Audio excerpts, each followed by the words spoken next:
What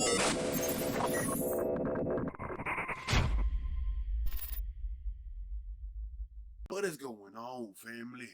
My name is Terrence. For those of you that do not know who I am, but I love it when you call me Big Papa. You can call me Daddy. You can call me Zaddy. You can call me Triple T. You can call me whatever you want. Just don't be stupid. Don't be ignorant. Don't be racist. And we don't got no problems. And welcome to Don't Talk, Just Listen, the only professional pro wrestling podcast. Let me say that again. The only professional pro wrestling podcast. Let me say that one more again. The only professional pro wrestling podcast in the entire world that is not just a slogan. It's not just a podcast. It's not just a phrase. It's not just a name. It's not just a title. It is a way of life. It is a religion. It is something that you live by on a daily basis. And that is don't talk. Just listen. We do nothing but spread positivity when it's deserved. Negativity is not something that we adhere by. We criticize when you deserve to be criticized, and we do it without bias. We do it objectively. That is the same thing as what out bias means. And last night we were fortunate enough to be gifted the start of the Wednesday Night War. NXT versus AEW. Now, some of these people in these organizations might say this is not a war. We're just simply trying to put on the best product available. And what I'm going to tell them is, you must think I'm stupid. You must think I'm crazy. Do I look like I was born last night? I don't even know if I was born at night, but it wasn't last night. I couldn't have. I got this beard and I'm bald. It's not the same. You know what I'm talking about? Well, babies are bald. Some babies are bald. But you know what I mean. If you haven't already, go check out the NXT review. I'm uploading these in the order in which I actually saw both shows because AEW Dynamite was showing a replay immediately after the original broadcast. They were showing the entire broadcast immediately after the original broadcast. I decided to look at NXT live and look at the replay of AEW.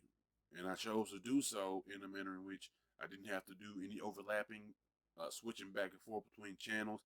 I can focus on one show without having to think about the other show. I can focus on AEW without having to think about NXT that much. And I could enjoy each show in its entirety without having to pick sides or anything like that. And I avoided any type of spoilers. So I was watching NXT without checking Twitter, without checking the AEW Dynamite hashtag. And since I already watched NXT, I didn't have to look at NXT hashtags on Twitter. I was able to just solely focus on AEW.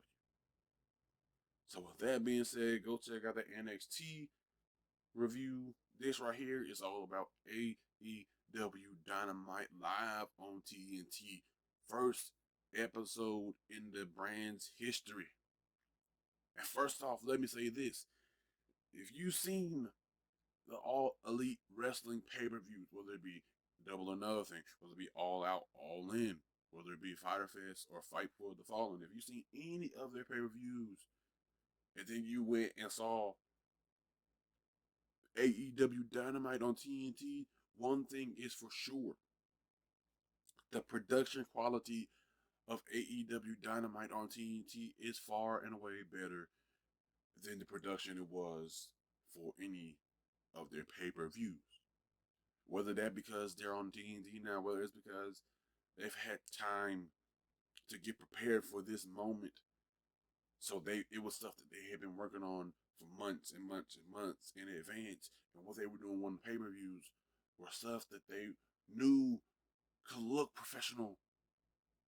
But last night it was on a whole different level. They were in Washington, D.C., the Capital One, arena, and it was a pay-per-view filling type of night. That crowd was sold out. That crowd was hyped,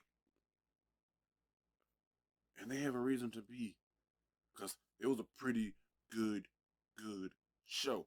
I can't recall if I said it or not in the NXT review, so let me say it here on the AEW review. I personally enjoyed both shows. I thought both shows did some things that were great, fantastic. Some shows, both shows did some things that weren't that good or weren't as good as you'd expect or hope for. But at the end of the day, after seeing both shows, I can say in the moment, after watching AEW, directly after watching NXT last night, I can say, in my own opinion, that I thought AEW was a better show. Because in my opinion, NXT focused all of the buzz from NXT was solely off of Finn Balor returning, which is major, and Tommaso Ciampa returning. After that, there wasn't anything buzzworthy about NXT. But on AEW, we had matches that had storytelling or had impactful moments. We had results. We had stuff after matches. And we had a main event that incorporated two different storylines and set up something in the future that next week could potentially break off into several other different storylines. So, from my personal, in my own words, I would say, NXT was solely about the hype of two returns at the beginning and the end of the show, but but AEW was a solid show throughout with great storytelling in all of the meaningful matches that happened. So now that I got that out of the way, let's get right on into it. Match number one, we kick off AEW.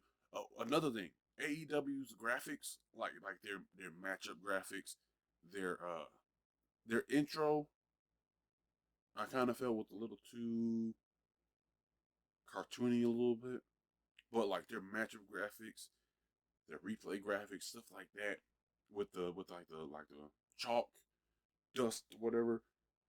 I think those are pretty good. I think those are really good, and they move like like the talent pictures and stuff and renders. They actually moves on the screen, which is a nice touch. It just gives it another feel to it. So I thought the graphics are great as well. So the production was improved dramatically, in my opinion, from what it had been. It looked like an actual TV, great TV show. It kind of gave you a little bitty of TNA, kind of when TNA had good TV production, and then the graphics were pretty good. But match number one, we kick off right away. Cody versus Sammy Guevara. So, for those of you that don't know, Sammy is like the Panda King, whatever. Like he has a big panda um headwear thingamajigger costume. He has like a YouTube channel, something like that, where he's like the king of pandas or something like that on there. I don't really know. I don't really pay attention to like other people's YouTubes like that in terms of in the wrestling community. But obviously Cody and the Young Bucks and Kenny Omega, because they're the EVPs of AEW, obviously they have high hopes for Sammy Guevara. They think highly of him because he was thoroughly involved in this episode in two major ways. Number one was his opening matchup against Cody. So he was getting the rub right then and there from Cody. Sammy is just being as cocky as he usually is, which is extremely cocky. Uh, Early on, Cody hits an early figure four, but Sammy manages to get to the ropes. Cody, kind of mocking Sammy being so cocky, Cody starts to do push-ups in the middle of the ring a short time afterwards. Cody hits a springboard cutter, something that I don't recall ever seeing Cody doing it. If you want to know the type of springboard cutter, look up Ricochet, look up Lince Dorado, look up Leo Rush. They do springboard cutters that are similar to this. Um, Sammy hits his own cutter a short while after this. Cody goes. Cody is a Cody manages to knock Sammy Guevara off the apron with the boot, and he kind of Cody just lets his foot linger on the rope right there. And Brandy is Cody's wife, so Brandy's on the outside and she's talking trash to Sammy while Sammy's on the ground. And Cody is in the ring and he's setting up for a suicide dive. So as Cody is right, like he's like a foot away from diving through the ropes, Sammy grabs Brandy, pulls her in the way. So Cody hits a suicide dive on his wife, who's not a wrestler. She's like had wrestling matches, but she's not a wrestler. But she's like in heels and like a little fancy dress. So she wasn't even in the proper attire to even take bumps, really. Kind of. But you know what I mean. So Cody does a suicide dive, an accidental suicide dive to his own wife. Um uh Sammy goes for a moonsault, similar to how Andrade does it, where he goes for a moonsault, but then his opponent rolls out of the way, so he hits a follow up moonsault, standing moonsault. Sammy goes for a moonsault. Cody rolls out of the way. Then Sammy goes for a standing moonsault directly, like almost as soon as he lands. Cody rolls out of the way of that. Sammy then follows up with like a running, standing, shooting star press. Brandy, a short while after the match, uh, uh, the ref, he's kind of distracted a little bit. Sammy is draped across the middle rope and Brandy slaps him. Cody then hits his beautiful disaster, but Sammy ends up kicking out. So this match involves Sammy and Cody kicking out of some some maneuvers that you could get the feel of that if there were somebody else, they might have won the match off of those maneuvers. So Cody hits his beautiful disaster, but Sammy kicks out of that. Cody, the beautiful disaster is one of Cody's finishers or signatures. It's like a signature, but he's won with it before, several times before. So if he would have won off of that, it would have been totally believable. So Sammy kicks out of that. Cody hits a reverse suplex off of the top rope.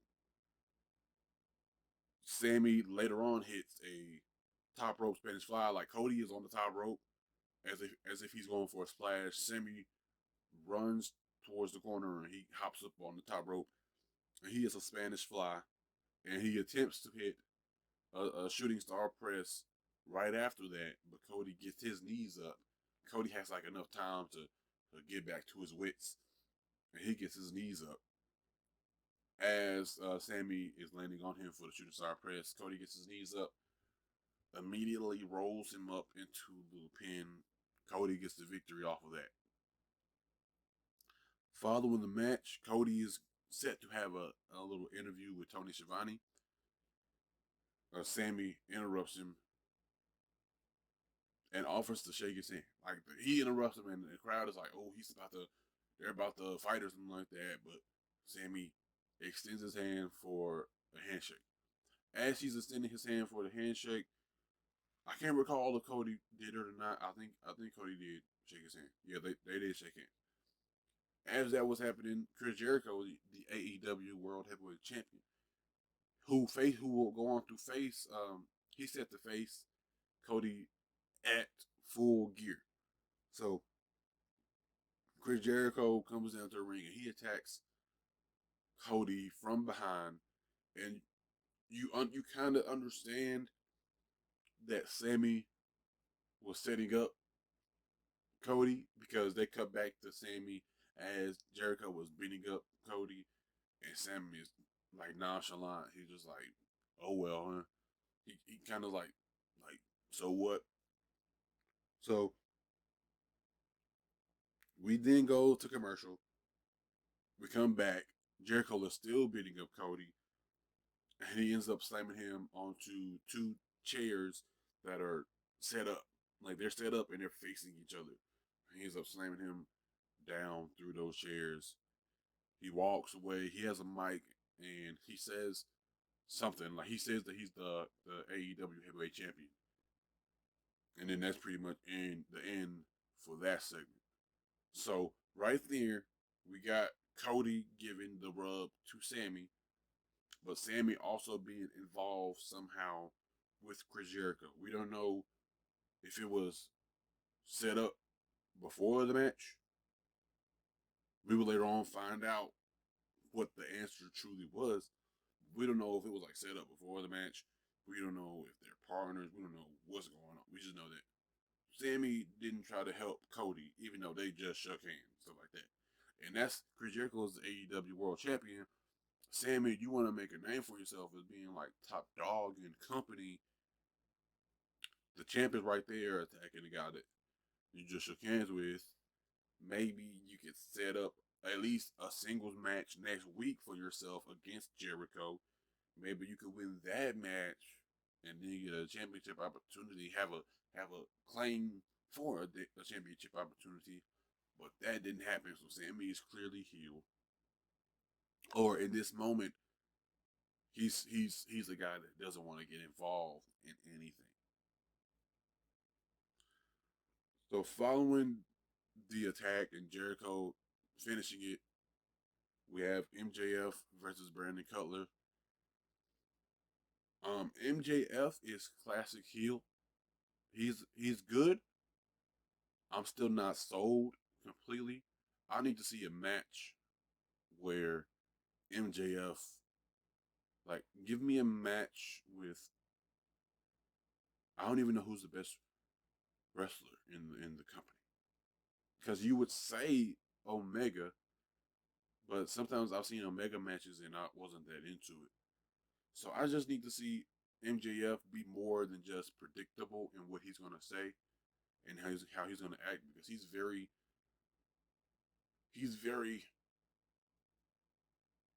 like consistent.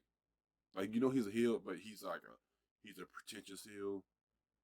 He's bratty. He's like supposed to be some rich kid, snot nose, bad guy, and that's not something new.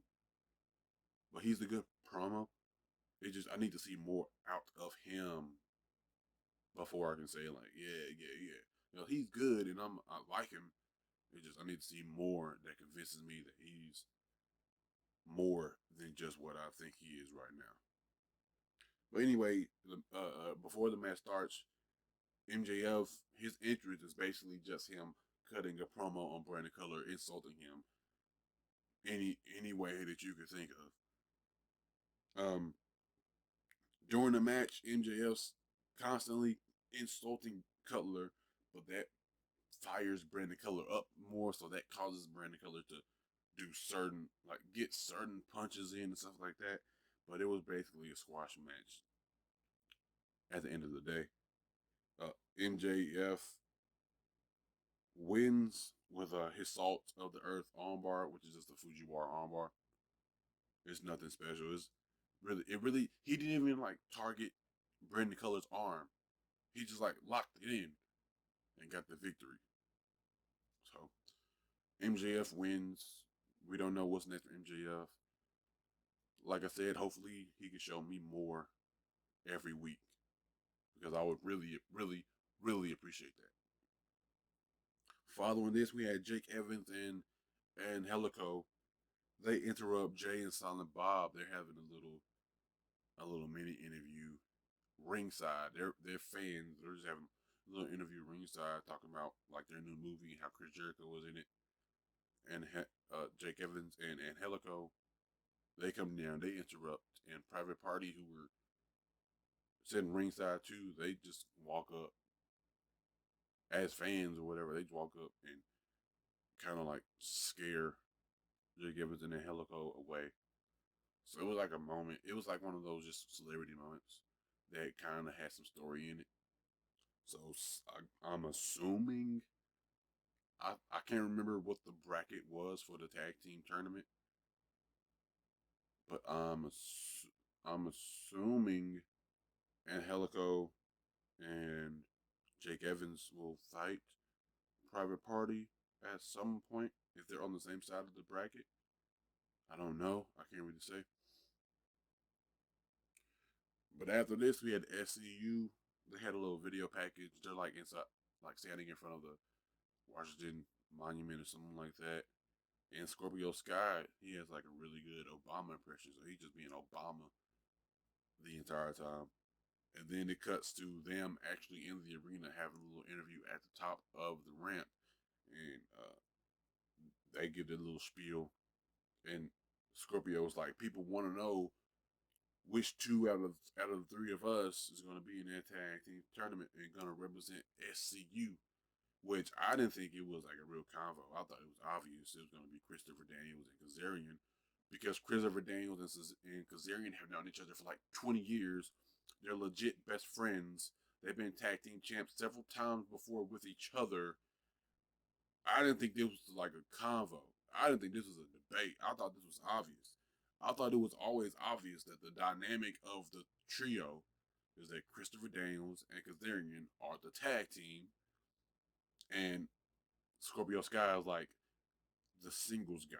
Like he's like the guy that like he's like not like, how do I explain it? Like, if you have a trio where two of the trio have like a 20 plus history of being best friends, and in a storied history of being tag team partners and being tag team champions together, it's obvious those two are going to be the tag team. So I didn't even know what the debate was, but he said it was like a debate people want to know, and he says he's gonna sit this one out, and Kazarian and Christopher Daniels are gonna be representing SCU in the tag team tournament. After this, the Lucha Bros, Pentagon Jr. and Phoenix, they come out and they talk about how they're the best tag team in the world. And Pentagon spits some type of mist, which I think it was just water. He spits that into Christopher Daniels' face, and that's when Lucha Bros and SCU they start to brawl on top of the stage. But like a second afterwards, that's when like producers like Dean Malenko and stuff like that, and referees they come out to the ramp and they break up the little fight. So right there, two segments back to back, we had four tag teams that are in the tournament. We had four tag teams kind of showcased. One segment was better than the other segment. Obviously, this segment with Lucha Bros and SCU better than Angelico, Jake Evans, and Private Party. But nonetheless, four of the tag teams in the tag team tournament were showcased in segments back to back. Following this, we had Hangman Page versus Pac, match that has been long overdue in AEW. And you could argue that this was the best match of the night. And this is what I'm going to say. Hangman Page, the match Hangman Page had at, what was it, All Out? The match he had then with Chris Jericho, it wasn't it wasn't that good. because it's Chris Jericho, and all the Chris Jericho's matches now are just him. Or it's like he's a brawler now. Like he can still do his little lion salt and stuff like that. But Chris Jericho is a brawler now. That's what Jericho is. So he's gonna brawl you. He's gonna mat base attacks, wear you down, grapple, all of that. And that match wasn't that great. It really wasn't that good. This match, if this match was for the AEW World Championship, this match would have been whew. This match was good. This is the type of match the Hangman type of opponent the Hangman needs to be against all the time, because this is how he can showcase his abilities. He can showcase all the stuff that he can do. He can do that with Jericho because Jericho is like a one-dimensional talent these days due to age and physical condition and all that stuff. But this match was really good. One thing to note: this was Pac really throws himself into his selling. Like Hangman was doing simple stuff like throwing him into the guardrail and stuff like that. Pac was like tossing his body into that thing. So he, even if he wasn't like one time, like Hangman like was tossing his face into the guardrail. Pac threw his whole front side of his body into the guardrail. Hangman tossed uh, Pac into the guardrail for his back to hit. Pac was running and tossing himself, running through that guardrail, something like that. But this was all about like both men hate each other. So this match was strictly, I hate you. I'm trying to hurt you. I don't like you at all. I want to win, but if I can hurt you and win, then that's even better. So this match was all about anger and aggression that Hangman had bottled up for all this time. Because Pac, his whole character is he already has the anger and aggression. That's just Pac. But Hangman usually doesn't have the anger and aggression, but because of Pac, he does. So Pac hits a springboard 450. He tries to, well, he doesn't try to.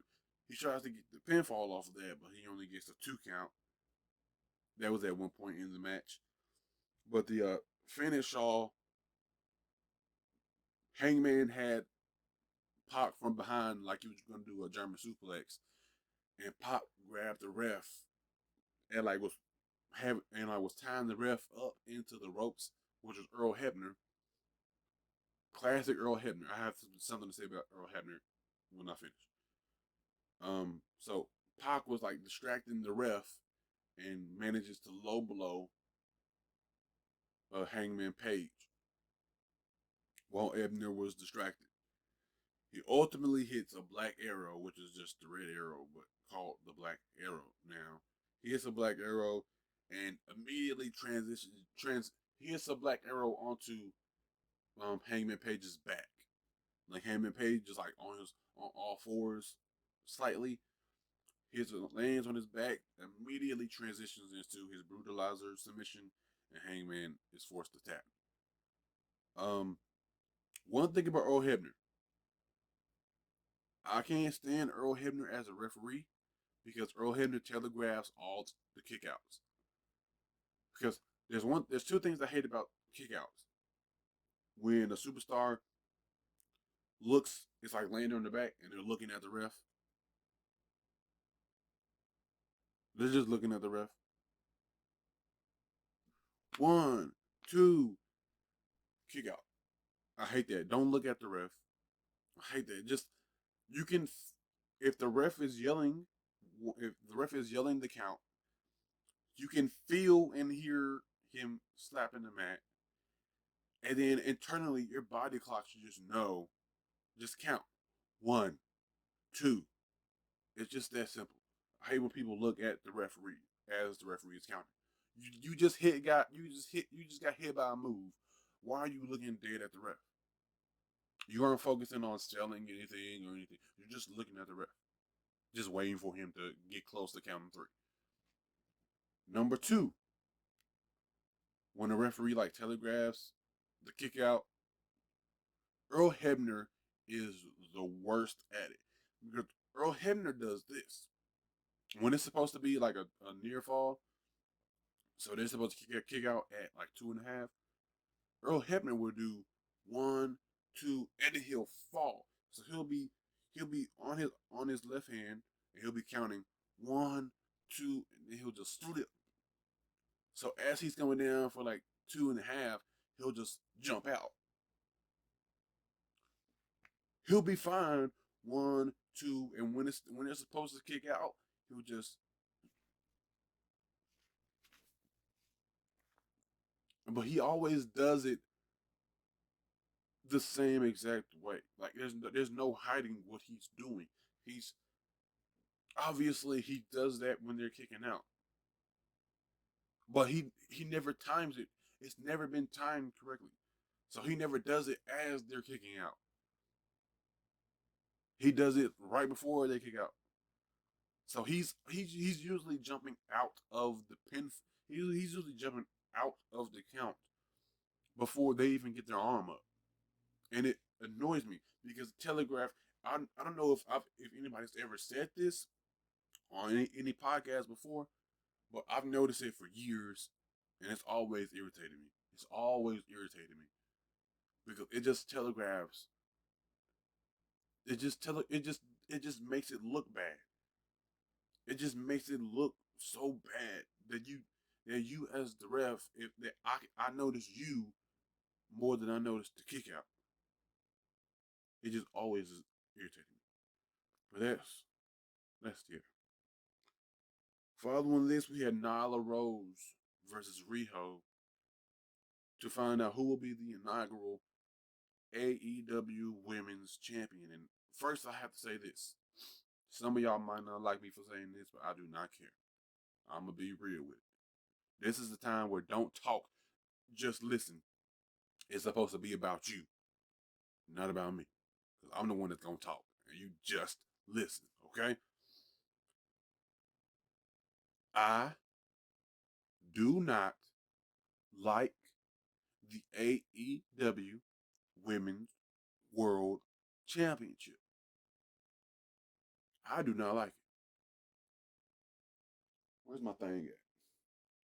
If I had my belt, I'll show you. It's like the size of like a toy belt. It's like the size of like weightlifters, and they have that little weight belt that they have around their torsos. It's like the size of that. I do not like that. The NWA Women's Championship. I don't like that. I do not like small titles. This isn't 1932 anymore. Small titles should not be a thing. I'm not talking about gigantic titles like the New Japan World Title. I'm not talking about that. But what I'm talking about is don't make a title that's smaller. It's like the same size as Riho or whoever is the smallest. Like Alexa Bliss should not be smaller. Well, she should not be bigger than your title. What am I saying? That didn't make any sense. But you know what I mean. I don't like the title. I think it's ugly. I don't like how small it is. I hate it. I do not like that title at all. I don't like it at all. I don't like it at all. I don't like it. I just don't. Fight me if you fight me. I'll leave a comment if you want to fight me over it. I'll fight you over it. I don't like it. The AEW World Title, I like that. Their tag team titles, I don't like those. It's just the design of them. They're a nice size. I just don't like them. The women's title, I think it's ugly, and I don't like it. Sue me, fight me. That's all I gotta say. So this match was all about Nyla Rose, her size, her strength versus Rio's speed, her quickness, her agility, and her heart. Keep in mind. Keep in mind. Um, at one point Rio goes for a top rope crossbody to the outside, but Nyla catches her and ends up doing a backbreaker over her knee. Nyla then attempts to use a chair, but the referee stops her and grabs the chair. She then makes a pile of chairs towards the base of the ramp, and she lays Riho on top of all those chairs.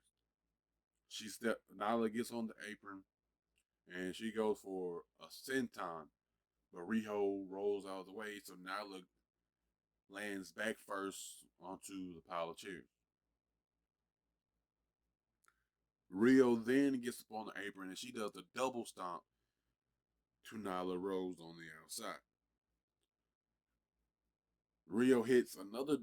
Nyla gets into the ring. Rio hits a double stomp from the top rope to Nyla in the ring, but she only gets a 2 count. She does a double stomp to Nyla's back, and she only gets a 2 count out of that. Riho almost wins with the roll up at one point. Riho then hits an avalanche Northern Light suplex, which is amazing because at one point she tried to like lift Nyla. Nyla had Rio in like a powerbomb position, power driver powerbomb position, and Rio like tried to like lift her, but she ended up like just collapsing because Nyla is like 5 times her size. But Rio hits a avalanche Northern Light suplex off the top rope. She then hits double knees to the back and to the back of the head and to the face of Nyla Rose. She hits 1, 2, 3. AEW first women's champion is Riho. Now this match, if it wasn't for Paige versus Pac or Pac as they kept saying throughout the broadcast, if it wasn't for that match, this match probably would have been match of the night. The fans were completely into this match, and they were all the way into Riho, like all the near falls, even near falls for Nyla winning. They were into those, but if they were near falls for Riho winning, they were super into those. And the moment that she pinned Nyla Rose, they popped super crazy. It might have been the biggest pop of the night, potentially. But following this, Michael Nakazawa, he was gonna give an interview to. He's a fellow wrestler, but he's Japanese, just like she is, I believe. So he was gonna give an interview to her for the Japanese fans, and they were gonna do it in Japanese. But then Nyla from behind, she attacks Michael. She knocks Rio out of the way, and she power bombs Michael. It almost didn't work because she like dropped him. She tried to pick him up, but she dropped him. Managed to pick him up for the power bomb. Gets him down with the power bomb. She's going to she's going over to Riho on the apron, and she's gonna like toss or slam Riho off of the apron. That's when Kenny comes down, runs around the ring, and he stops Nyla from hurting Riho.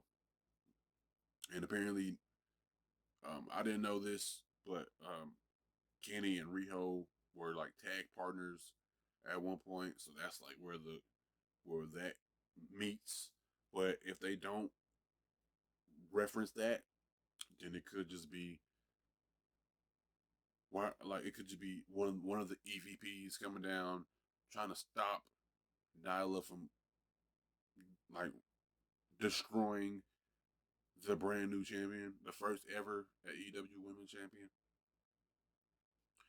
That was the end of that segment, though. And Following this, we had the main event of AEW Dynamite, the Elite, Kenny Omega and the Young Bucks versus Santana and Ortiz, aka LAX, and their tag team partner, the AEW World Champion Chris Jericho. And at the start of this match, the Elite, they all blitz.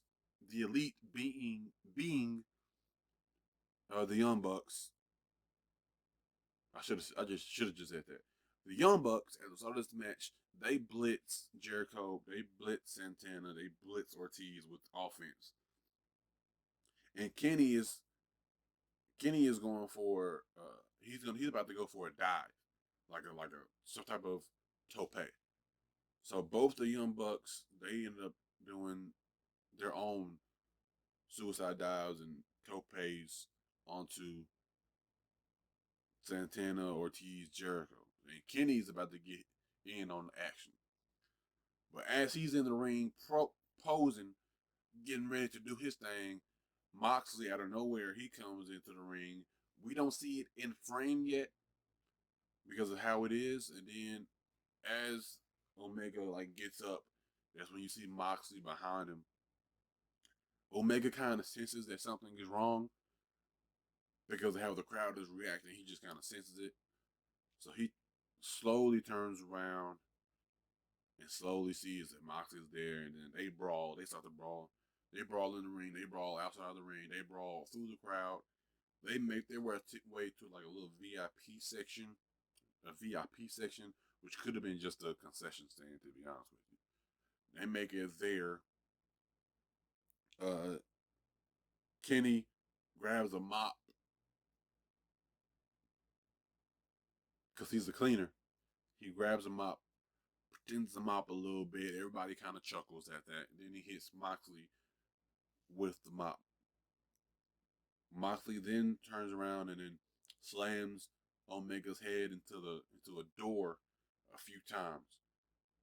Drags him over to there's a little long glass coffee table kind of thing. Moxley does a little dirty deeds. I don't know if they still call it a dirty deeds or if it's called something else now. I think it's called something else, but for the sake of this, if you're watching this and you probably know WWE, you've seen him in WWE. He hits the dirty deeds, but it's like an elevated dirty deeds.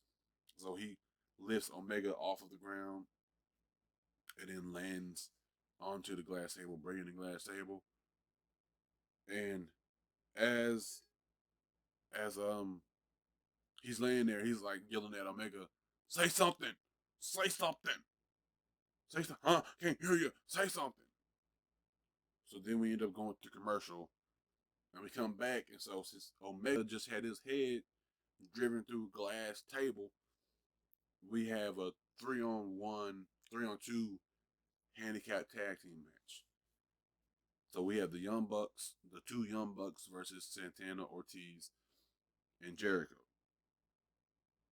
Um, so Santana, Ortiz, Jericho, they take advantage of their numbers advantage. Obviously, being the heels, it would be dumb not to. Being just competent with math, it'd be dumb not to use 3 against 2. So they're doing certain things to like be illegal kind of in their heel work. So they're double teaming, triple teaming, and stuff like that. Getting rid of the other tag team partner, whoever isn't the illegal buck in the situation. The Young Bucks get a hot tag. They start to make a comeback. Mac Jackson, he hits a double Northern Lights suplex to, I want to say it was Ortiz. And then I want to say it was Santana or Ortiz. It was one of those two. Then the other the other LAX tag team member, he comes in and Matt Jackson hits a double Northern Lights suplex to both tag members. So basically, Matt Jackson had one of them in the middle of the ring. He hits a Northern Light suplex, rolls over. Hits another Northern Light suplex to the same guy, rolls over. The other member, tag partner, comes in.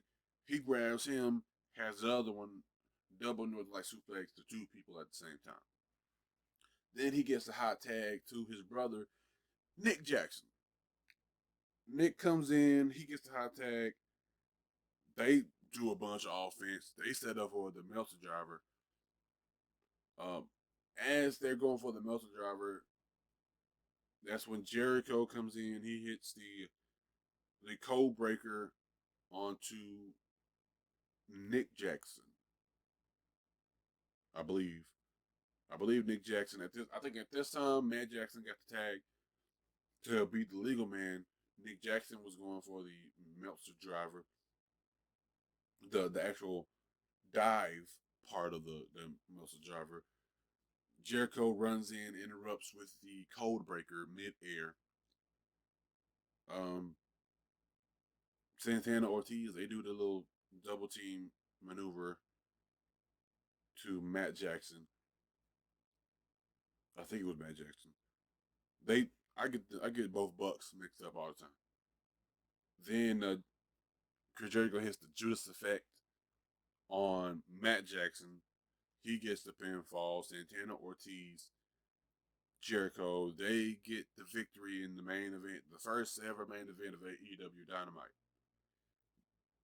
So following the victory, Cody comes down in his suit, his tie, his looking dapper. He comes down, he beelines for Jericho in the middle of the ring.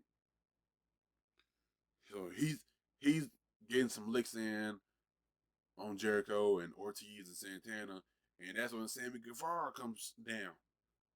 The same guy that was potentially involved in Jericho blindsiding Cody at the beginning of the show. He comes in at the end of the show and he low blows Cody.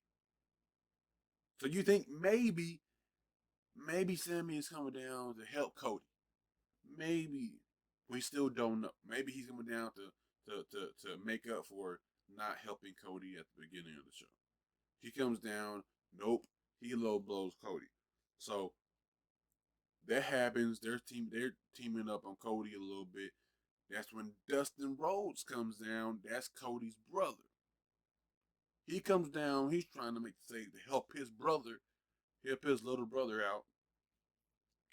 And out of nowhere, from the crowd, out of nowhere, we the people, Jack Hager, aka Jack Swagger, if you were familiar with him from WWE. He was an MMA fighter as recently as like this past weekend for a few fights. He comes through the crowd and he attacks Dustin Rhodes and he's laying out all the faces, all the good guys. He's laying them all out. Move to Matt Jackson, move to Nick Jackson, move to Cody, move to Dustin. And then all the heels, they team up, they do a little work to each heel. To each face. And then I think it was Jericho, or it was one of the Santana or Ortiz. They bring in the little table that has that is home for the ring bell and timekeeper area and stuff like that. It's not a real table.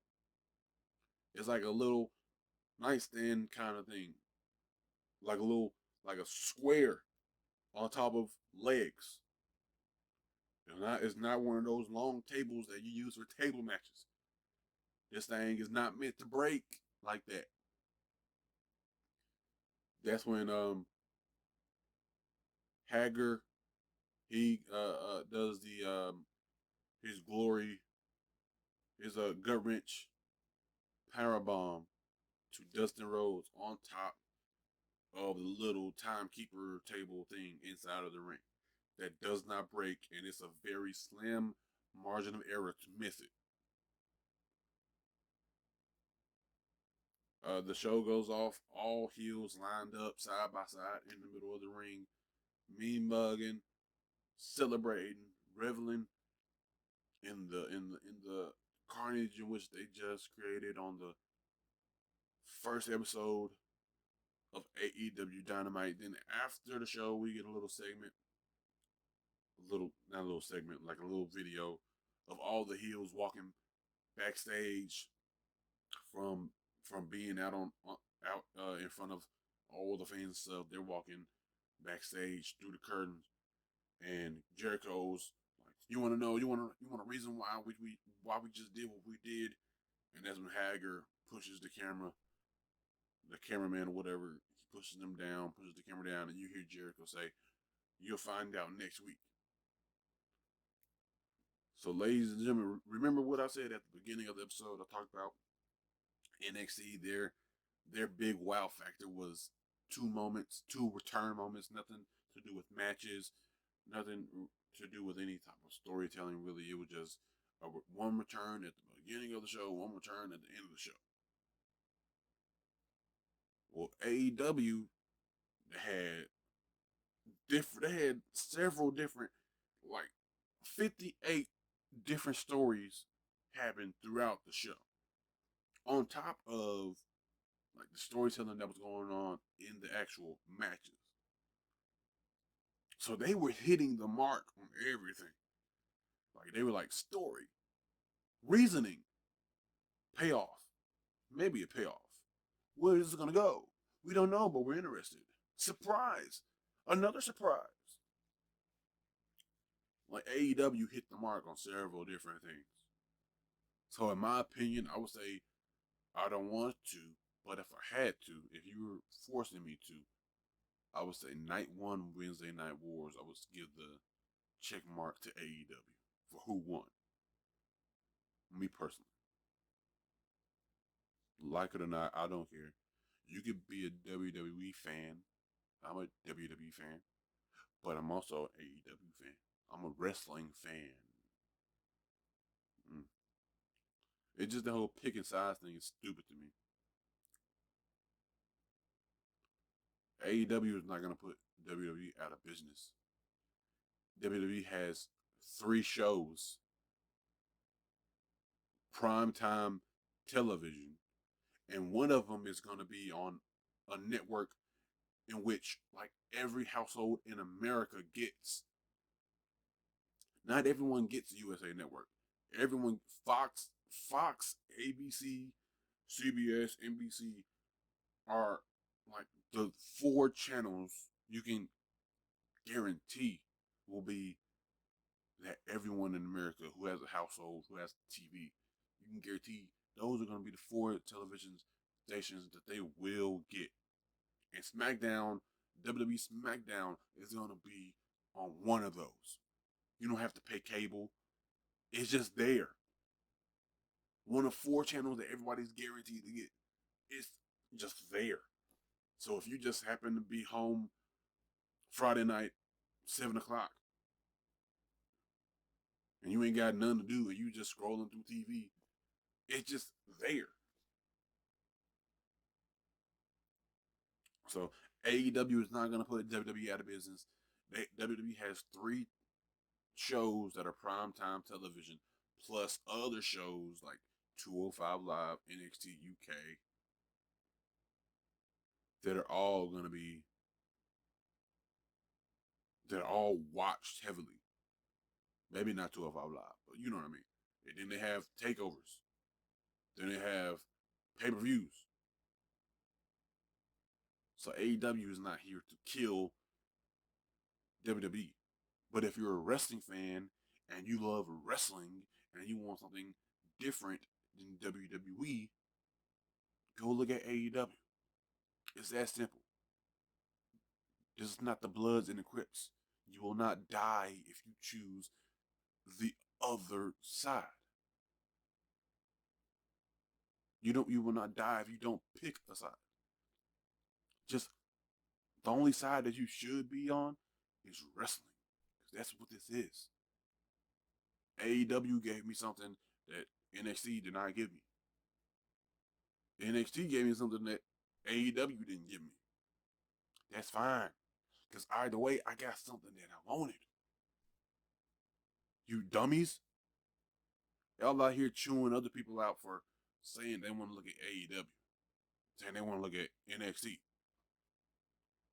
How stupid can you be? Get mad at somebody for wanting to watch wrestling. And for all you dummies that are saying NXT is superior, AEW is superior, how can NXT be superior to something that hasn't even started yet? And how can AEW be superior to something when AEW hadn't even started yet? All you knew was pay-per-views. Of course they're gonna have good stuff on pay-per-views. It's a pay-per-view.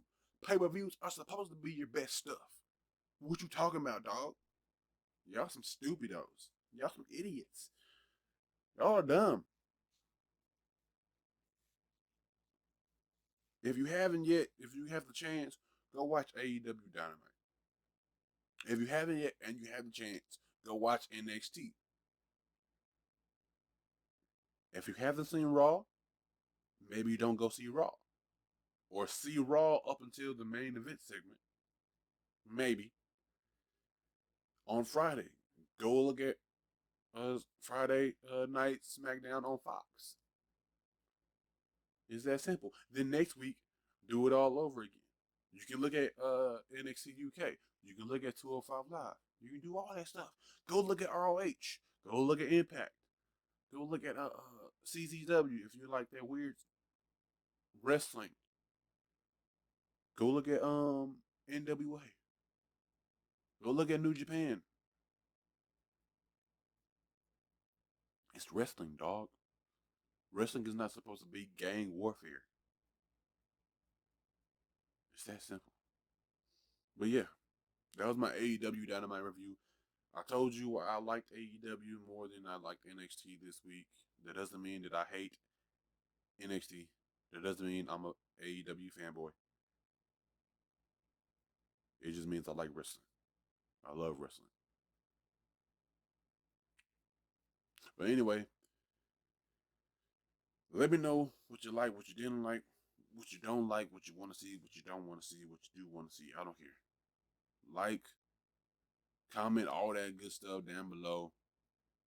If you want to fight, like I said earlier, if you want to fight, go comment down below and we can schedule something. Subscribe so you can see my pretty face all the time. Because I know I'm sexy. I think I'm cute. Only real ones are going to get that reference. But anyway, AEW Dynamite episode 1 was a success in my opinion. But we still got way many more episodes to go. Other than that, thank you guys for tuning in. I'll see you next time.